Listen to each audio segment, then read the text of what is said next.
You're listening to the Cyberwire Network, powered by N2K.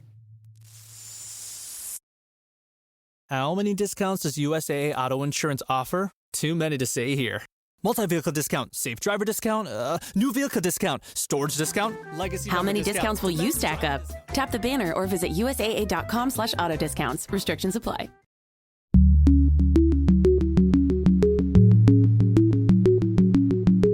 Hello, everyone, and welcome to Caveat, N2K's CyberWire's privacy surveillance law and policy podcast.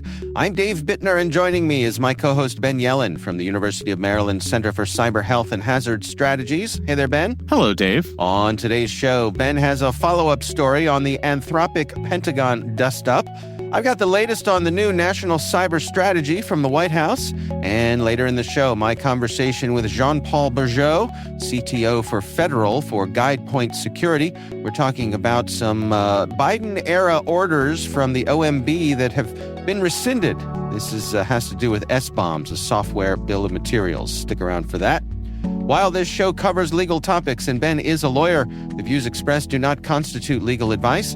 For official legal advice on any of the topics we cover, please contact your attorney.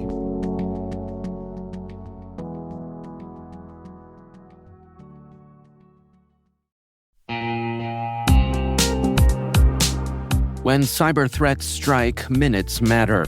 Booz Allen brings the same battle-tested expertise trusted to protect national security to defend today's leading global organizations. They safeguard their data, strengthen enterprise resilience, and mobilize in minutes across energy, healthcare, financial services, and manufacturing. Their teams don't just respond, they anticipate, outthink, and stay ahead of evolving threats. This is powerful protection for commercial leaders, only from Booz Allen. See how your organization can prepare today at boozallen.com/commercial.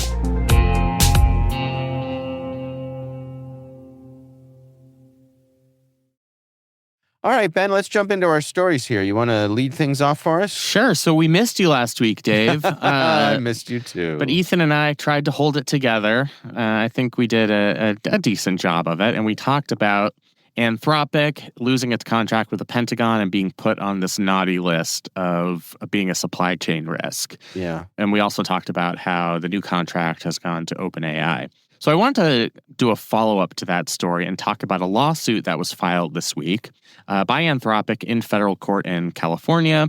It is Anthropic versus U.S. Department of War, U.S. Department of Treasury, whole list of agencies and their secretaries/executives in their official capacity. The idea here is that Anthropic is suing the federal government for not only rescinding the contract, but for more importantly, putting them on this supply chain risk list, which means that all federal agencies are prohibited from contracting with them, and not just agencies themselves, but contractors to the federal government, which is obviously going to be a big hit to Anthropic's business. Yeah.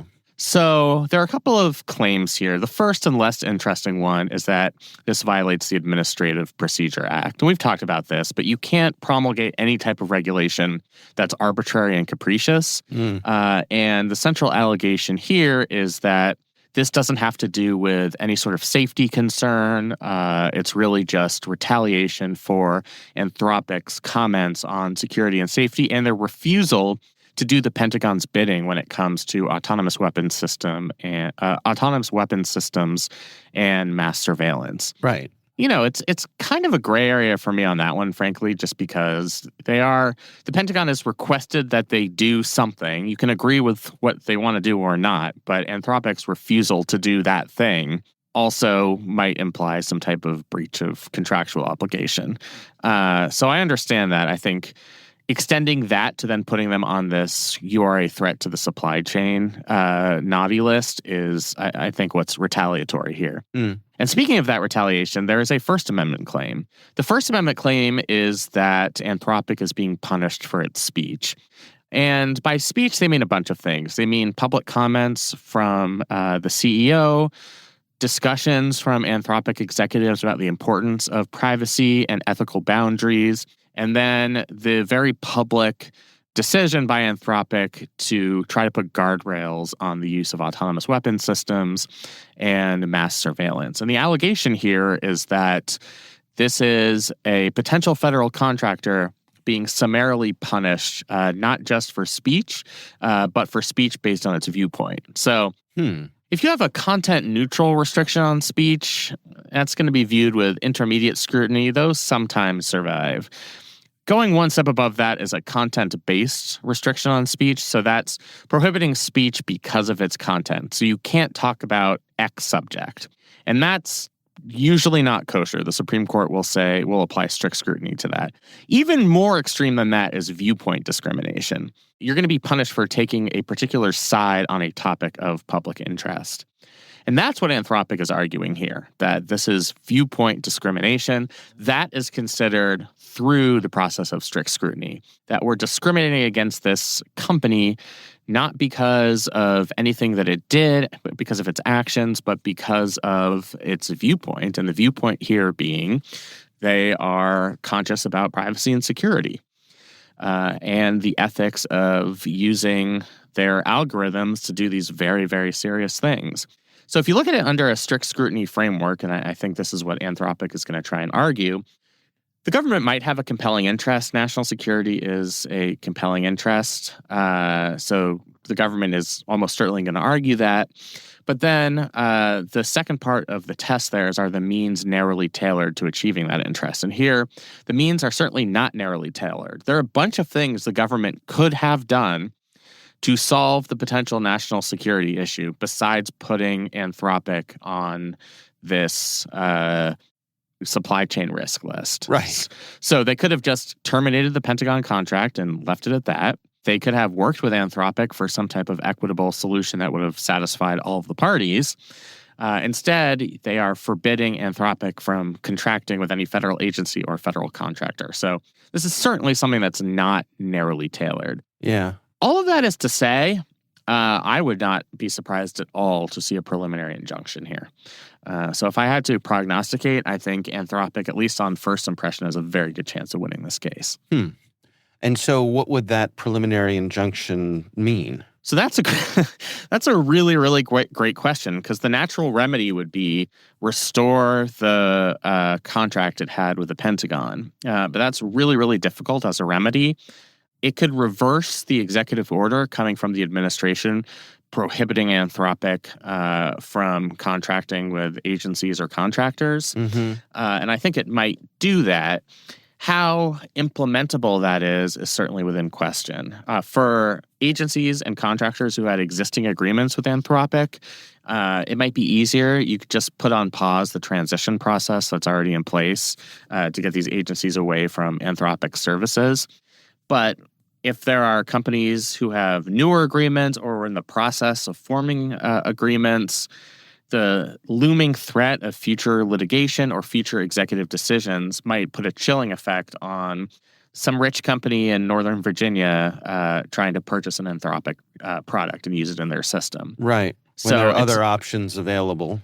Right. They'll go to the government's now favored AI service, which is OpenAI.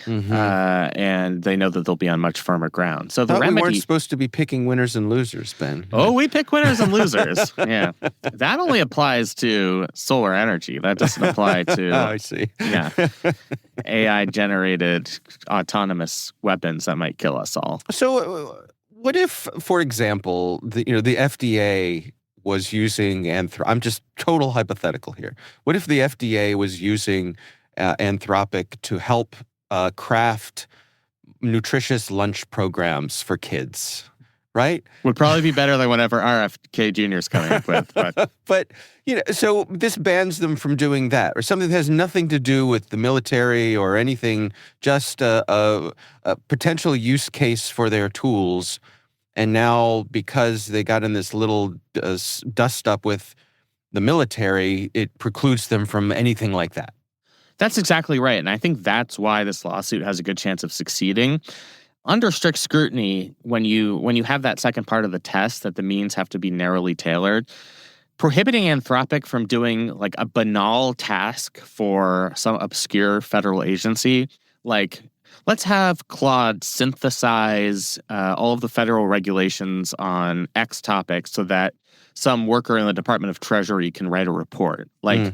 Prohibiting that is not something that's narrowly tailored to the government's national security interests. It's just simply not. Whereas the way this authority has been used in the past, the authority to label a company a supply chain risk is, well, you can't use Huawei because they are an entity controlled by the communist Chinese government. There, any use of that product is really a risk for things like espionage or whatever.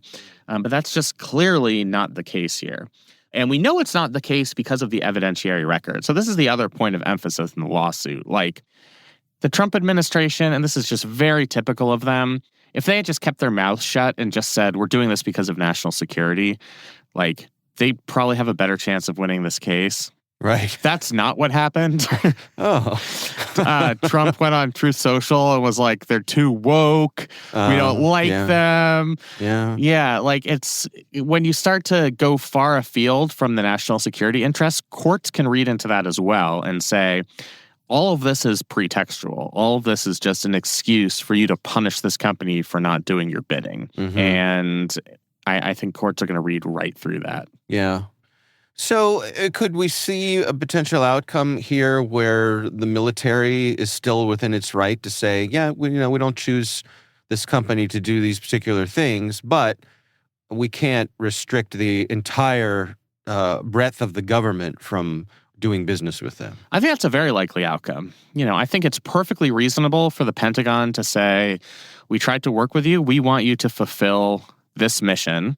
That's why we were going to contract with you. And if you're not willing to do it, more power to you. You can have a beer on your way out, but we're going to contract with somebody else. I think that's perfectly reasonable. Yeah. I think it's this broad punishment that's going to be held to be unconstitutional as a restriction on speech and expression.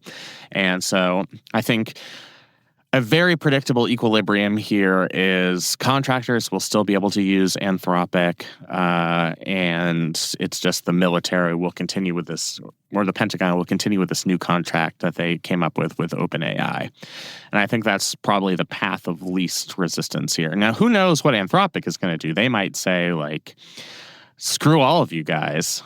We want the injunction in this case, but we actually don't want to contract with a government that's going to be so disrespectful of the boundaries that we're trying to set. I don't think they're going to do that because you'd be giving up on so much business. But certainly Anthropic, depending on how much of a stink they want to make about this, it would not necessarily just go back to the pre-status quo of a month ago, for example.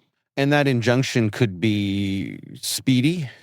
I think it could be quite speedy. I think a matter of weeks, and then it would be a preliminary injunction or a temporary restraining order.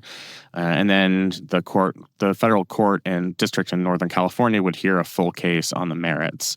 And it would either sustain that injunction and make it permanent or lift that injunction. Then you could go through the whole appeals process. I don't think we're going to get a final adjudication of this anytime soon, but I do think the potential for this preliminary injunction or temporary restraining order in the very near future is definitely with us here. Does Anthropic have any case to say that this whole thing just stinks and as you said, the specter of being on the wrong side of this particular White House puts such a shadow over our business that people are just going to avoid us because of the chaos and the uncertainty? Yeah, I think they tried to say that in their complaint here. They say it in legalese, so it's not exactly those words. Right. But I think that's exactly what's happening here. What we've seen with the Trump administration is they have tried to use the legal system, and I'm trying not to be partisan here, but they've tried to use the legal system to go after their enemies. So law firms that worked on cases that went against Trump in the past, they were put on blacklists, and the government says, we're not going to give you security clearances, meaning you won't be able to go into certain federal courts. And a few law firms were extremely scared of that outcome and came to the table and negotiated an agreement with the administration and said, fine, we won't do XYZ. We'll apologize for being part of the Russia witch hunt or whatever, and we'll do some pro bono work on behalf of administration priorities. Then there were a bunch of other law firms who were on that naughty list who said, screw it, we're going to sue you because this is arbitrary retaliation. And they basically succeeded, the ones that held strong. The Trump administration just last week announced quietly that it's going to refuse to further pursue cases against these law firms. So the law firms sued the administration. The administration initially was going to try to defend against those suits, and now they're kind of quietly given up on that. Mm-hmm. Bullies always back down, Ben. Yeah, but I think that's kind of what Anthropic is trying to do here, is to put themselves in a similarly situated position where they're saying, we are the victims of federal retaliation, and federal agencies, from a constitutional perspective, can't do that. You can't, on a pretextual basis, end binding agreements or forbid us from contracting with even non-government entities like contractors just because you don't like a decision that we made, or just because you don't like certain elements of our political speech. So I think that's going to be a central point in the argument, that this is all pretextual, this is all just a made-up security threat, and this is an abuse of the very narrow authority that the president has to protect our national security. Mm-hmm. Yeah, I mean, it seems to me like they've got a case. Yeah, I think so. I think it's a very well put together brief that I read. It just came out yesterday, so I've been trying to make my way through it. But I think it's a really interesting argument. There's some good case law on contractors specifically being punished for speech. Now, none of these precedent cases are exactly on point. A lot of them occurred with local governments, like a trash contractor who said something bad about the mayor and lost their contract. But there's a pretty good history of court stepping in and saying, you can't terminate a contract for pretextual reasons if the real reason is just to suppress or antagonize speech that you're against. So there's a decent body of law on that, and I think that's going to be critical in this case. Okay. All right. Well, we will have a link to that story in the show notes. My story this week is the fact that the Trump administration just late last week put out their national cybersecurity strategy, the new U.S. national cybersecurity strategy. This was anticipated, teased for a while, but now it's official. So I thought it might be useful to go through some of the things that are in here and some of the things that might be of interest to us. Sure. It is concise, I guess is a good way to say it. It's only 5 or 6 pages long, which is, I think, the style of this administration, to not get, they would say, bogged down in pesky details. Love it for the purposes of how long it takes me to read it. Exactly, exactly. It does help make it more straightforward and to the point. Exactly. I don't have to, put a 500-page document in an AI and say, summarize this for me. Right, I can actually just read the whole thing. It's great. So at the highest level, there are 6 policy pillars here, and I'll just go through them. They say they want to shape adversary behavior, promote common sense regulation, modernize and secure federal government networks, secure critical infrastructure, sustain superiority in critical and emerging technologies, and build talent and capacity. That sounds pretty good to me. All strikes me as being pretty straightforward, Absolutely, right? Yeah. I think those are all good goals. But within that, and I think a thing that has caught a lot of folks' attention is this idea of engaging the private sector to be more active with offensive cyber operations. And offensive cyber, which is sometimes called hacking back, or active defense, which is such a nice military euphemism, right? It's like incomplete success. So this means, instead of just defending your own systems, basically putting a big wall and moat around your own organization, it means going out and messing with other people's systems, the people who hack you, going after them offensively. And the controversy here is that there really doesn't seem to be, so far, supporting legislation to make that legal. There isn't. What's weird about that is in the One Big Beautiful Bill, the reconciliation bill from last year, there's actually money appropriated for the private sector to conduct offensive cyber operations. I mean, I think you have to be prepared with some type of offensive cyber tools in the 21st century. I think it's necessary for our own national defense. There are really important ethical questions and setting boundaries on hacking back. But I think it would be naive to just deny that we're considering engaging in offensive cyber operations. I think that's just not the way we operate geopolitically. So I think it's good to kind of acknowledge that this is something that exists and something that we should dedicate resources to.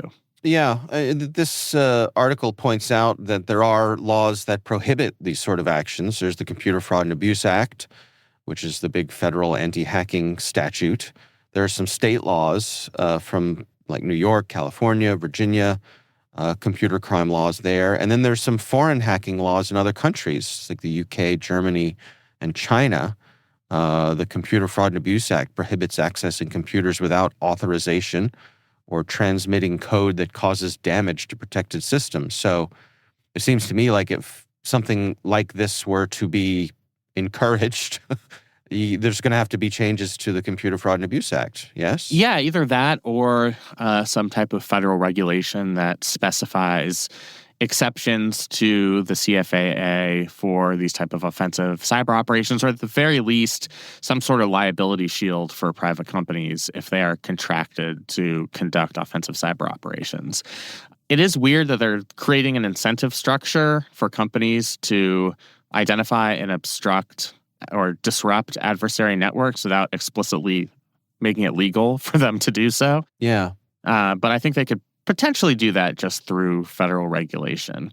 It would be much more helpful if Congress were to step in and make some changes to the CFAA to at least be explicit that hacking back in certain circumstances is legal or there's a liability shield. But I don't expect that to happen. Yeah. They've got more important things to do.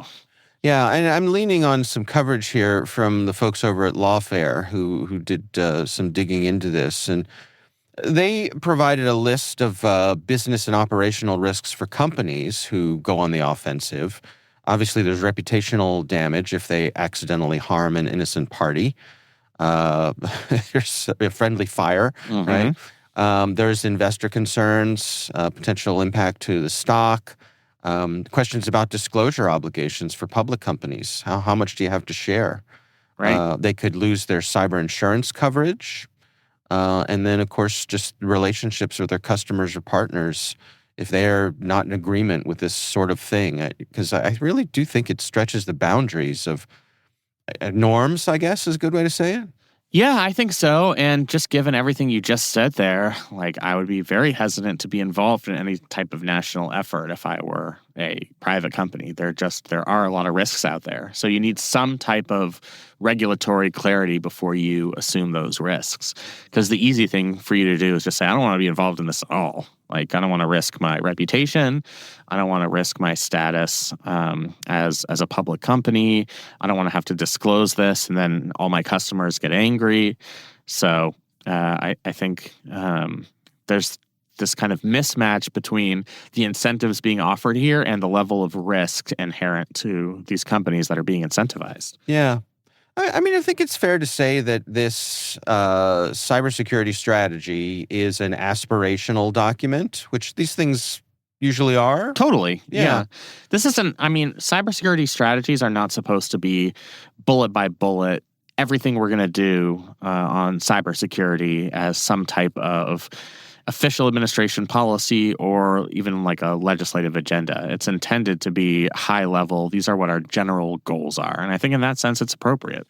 Yeah. I mean, and I think it really aligns. The only thing that seems to be raising eyebrows is this push towards offensive cyber operations from private companies. But the rest of it Common sense regulation, I mean, that's totally in line with this administration. Modernizing and securing federal government networks, there's a tale as old as time, right? Securing critical infrastructure, no-brainer. Yep. Check that box for sure. Superiority in critical and emerging technologies. Okay, we've had a leadership role. We want to stay there. Yeah, and it's part of this administration's posture when it comes to AI, for example. More important than anything else is for us to be a leader in this technology and to outrun our adversaries. And any way we can support that, we should. Yeah, AI, and I'd say also quantum is another area where they want to emphasize that. And then building talent and capacity. So making sure stuff's in place to keep people educated and fill that pipeline with talent, be it with human beings or AI. So I don't know. I mean, I think, again, other than the part about offensive cyber, not really a whole lot of controversy here. I think it's pretty much, there's nothing that I wouldn't expect from really any administration on this. Maybe the thing about common sense regulations leans a little more towards a Republican administration than a Democratic one. I guess, but I think Democrats would also describe their regulatory scheme as common sense regulations. That's true. Just depends on your definition of common sense. That's right. In a sense is not so common. I mean, I think the backdrop to all of this that's important to mention is that the Department of Homeland Security is currently shut down. Yeah. That includes CISA. I don't know how long this is going to go on for, and a large portion of Department of Homeland Security personnel are designated as people who have to work during government shutdowns. Mm-hmm. Now, we're starting to see with people like TSA agents, they're calling in sick because they're not receiving paychecks. Right. So it's going to hurt the mission a little bit, but that's some context behind this as well. Is like we're in this backdrop of the entire agency that's supposed to manage cybersecurity at the federal level is shut down for the moment because of a dispute on immigration policy. Yeah. All right. Well, we will have a link to that story again from the folks over at Lawfare, their coverage of this framework. So we'll include that in the show notes.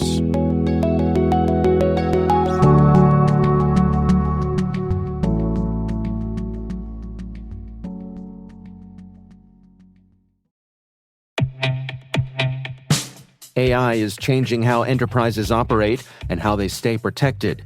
It's time to eliminate risk and protect innovation. From March 23rd through the 26th, join Trend AI for actionable AI security insights. Catch impactful sessions at RSAC, then unwind and grab a bite at their lounge in Trapesueño. Experience industry-leading AI security in person, engage with the experts, and get your chance to win $500,000. San Francisco, let's AI fearlessly. Learn more at trendmicro.com/RSA.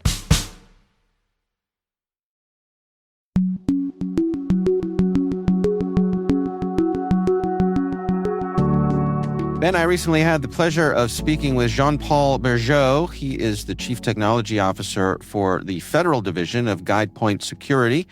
And we're talking about the Office of Management and Budget. Is that OMB? Mm-hmm. Yeah. Rescinding 2 Biden-era orders, which had mandated software bills of materials known as SBOMs from software vendors. And this was a big thing when it happened during former President Biden's administration. Lots of folks spun up whole processes and things to do SBOMs. And now it's gone. So Jean-Paul Bergeau certainly has some expertise and is going to fill us in on what this means. Here's our conversation. So this all really came back to 2020. There was a pretty significant supply chain breach of a major software provider. That breach highlighted the potential that attackers could get into the actual code released by a legitimate vendor and put into federal agencies. That then started a chain of events. The most significant that applies to this is OMB Directives M2218, which was released in September of 2022, the first numbers of the year. M2316, which was released in June of 2023. And those two required that agencies first get an attestation, their own, I'm saying that I do this, of secure software development, so that the agencies at least had the verbal guarantee, written guarantee, the yes, we do these things to make sure that our software does not have these problems. That was the first one in 22. In 23, it said, hey, we want to be able to produce an SBOM, a software bill of materials, to understand what's in the what we're being provided. And started to say, we need these. First, we're going to require you to say that you do these secure software development. Now we're going to start to require that an SBOM is produced and available to us to make sure that we understand what's in them. And it was written and hard-coded. You must do these in order to acquire. And it was put into the FAR. So that was in 22 and 23. And so the OEMs and the agencies then had to go through the steps to have that requirement done in any purchase they made. So that's where we start. And the idea behind that was, we don't want to have this happen like we did in 2020, where a bad guy got into our code of a software provider, put in malware, insider hooks, and was able to get into federal environments, right? We don't want that to happen. So this is going to help us highlight that, secure that, so that we don't have this happen again. Well, correct me if I'm wrong here, but my recollection is that it was fairly straightforward. I think most people understood what was driving this. Yep. But then also a bunch of opportunities popped up for folks in the industry to help people with their SBOMs, to help them understand it. So there was a business side of this as well. Do I have that right? Absolutely. There are software providers who do SBOMs, and there's two ways to do it. There is when I'm developing, I need to retain and provide documentation of a software bill of materials while I'm coding. Then there are other providers, and this is the more advanced, that has the ability to look at a compiled and running application and provide what everyone believes is, and I think fairly accurate, a software bill of materials, and says, well, I don't even need access to the code. I can produce a software bill of materials just by looking at the application. And that is an opportunity that I think still exists, but that is an opportunity that came out of all of this, where agencies were asking for SBOMs, correct? Was there much grousing about this? In other words, we see that the Office of Management and Budget has rescinded this. Is this in response to people complaining that this was too burdensome? Partly. I believe partly. I think there has been some OEMs that are not larger. It's fairly heavy on them to be able to do these things and make sure that they can attest to a secure software. Even if they're doing it, they have to attest to it and document it and really back that up and then produce SBOMs. So there is some of the medium to small providers that it was burdensome enough on them. There's also the agencies that had to go through and do this, and in some cases felt it wasn't. Is this really, really good for everything we have? Maybe only for some. So there's probably some of that. I know of some that have grumbled about it. I think more likely, from what I'm hearing and reading from this particular administration, they wanted to put the onus on the agency to say, that may not be the end of the game. Those two things are great, but there may be more risk that could be mitigated. And you as the agencies need to come up with, what is it that you think you need? That could be it. And it could be no different than what we've had in the past. It could be less for some things. It could be more for some things. We want to put the onus and the risk ownership actually on the agencies to make those decisions and to back that up and say, this is why we're making these decisions. So SBOMs may still be a thing. They're just not mandatory. I think they will definitely be a thing. I don't think they're going away. I think many agencies will have almost identical requirements that they have now. There's just going to be the freedom to say, I want more than that, or I want less than that, and to be able to make those decisions by their own assessment of what they're purchasing and what it means. How do you anticipate this shaking out in the immediate future here over the next year or so as people settle into these new realities? I think most agencies are going to keep status quo just because that's the easiest starting point. I think few will deviate from it just because I think that's an easy way to look, hey, I'm not going to add any more risk. I'm not going to do anything. I think this was good. I'm just going to keep doing what I'm doing. I think most will start there. I think there's two things that could happen. The most important pieces that they're purchasing, they may add more requirements to because they have the freedom to. It's not a baseline checkbox. So they may say, no, I want more than that for this because this is really important to my mission. Then there's going to be times when they may not view the risk too great and they may ask for less for certain ones. The most interesting to me, Dave, is going to be very small startup emerging vendors that have really interesting technology, but simply don't have the resources themselves to provide what would have been required in 2218 and 2316, or 2316. And now the agency will waive that maybe from them, but still try to do some of those on their own. So they may purchase it without requiring the OEM to do it. But as you said, there are opportunities. Maybe they'll purchase an SBOM creator that looks at a compiled and say, I'm not going to make you do it, Mr. OEM. You're a small company who's providing a really cool technology emerging, and I need that, but I'm going to run something against it to make sure that it's good. And if I find things, you're done. So, bottom line for you, do you consider this to be a good adjustment? Is this a worthwhile move? It's funny, Dave. I really liked the first two OMB directives. I thought it was a really good thing that they did it. I endorsed it and thought this is a really good start, and had never thought until the rescinding that it would be a good idea. And then as I processed it, I said, actually, this might be a good idea too.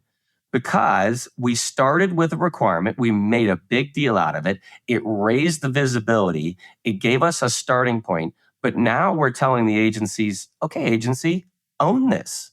You own the decision, and you have to back up your decision to auditors when they come in and ask, what are you doing? And I kind of like that too. What do you suppose the mindset is here from the administration to make these changes? This administration is not high on rules and compliance. They are high on outcomes.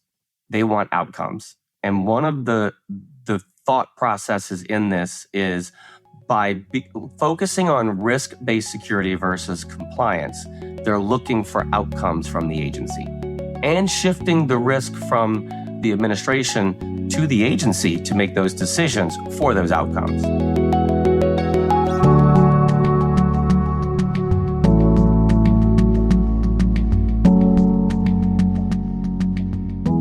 Ben, what do you think?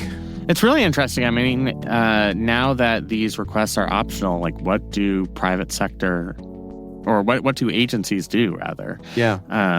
Do they move towards flexibility, or are they just trying to tread water, trying to figure out what the next administration is going to do? Right. It just creates a level of uncertainty. Yeah, that was, as we discussed, like, I not to put too fine a point on it, but the people who invested so much in SBOMs, they must be pissed. They sure are, yeah. On the other hand... You think you're golden, and then politics changes everything. Right, but on the other hand, I guess they don't have to worry about it or invest in it, or at least not for now. So I think that's a big unanswered question, is like, how much do organizations continue along that line, at least loosely or casually, on the chance that should we get a different administration in a few years, that SBOMs will be back? Who knows? All right, our thanks to Jean-Paul Bergeau for joining us. Again, he is the CTO for Federal at GuidePoint Security, and we do appreciate him taking the time.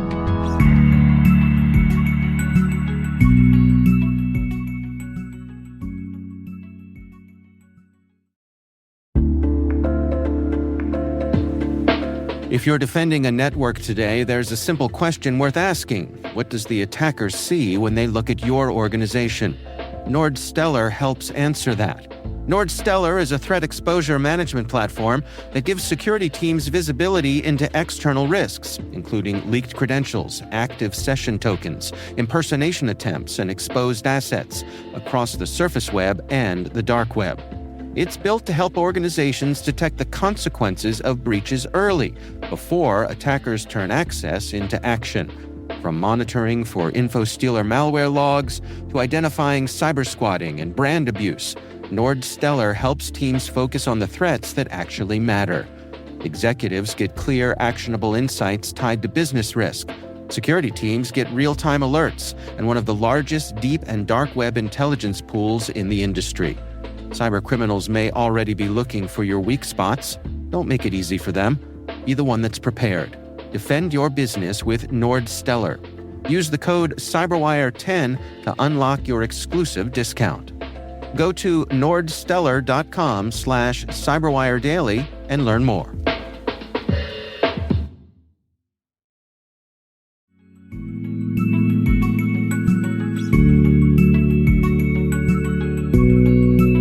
That is Caveat, brought to you by N2K Cyberwire. We'd love to know what you think of this podcast. Your feedback ensures we deliver the insights that keep you a step ahead in the rapidly changing world of cybersecurity. If you like our show, please share a rating and review in your favorite podcast app.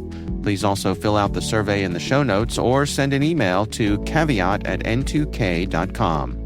This episode is produced by Liz Stokes. Our executive producer is Jennifer Iben. The show is mixed by Trey Hester. Peter Kilpie is our publisher. I'm Dave Bittner. And I'm Ben Yellen. Thanks for listening.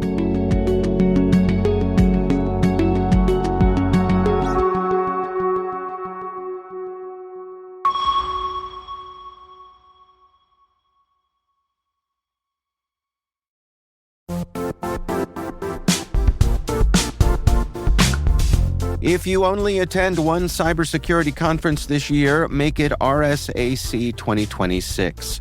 It's happening March 23rd through the 26th in San Francisco, bringing together the global security community for 4 days of expert insights, hands-on learning, and real innovation. I'll say this plainly, I never miss this conference. The ideas and conversations stay with me all year.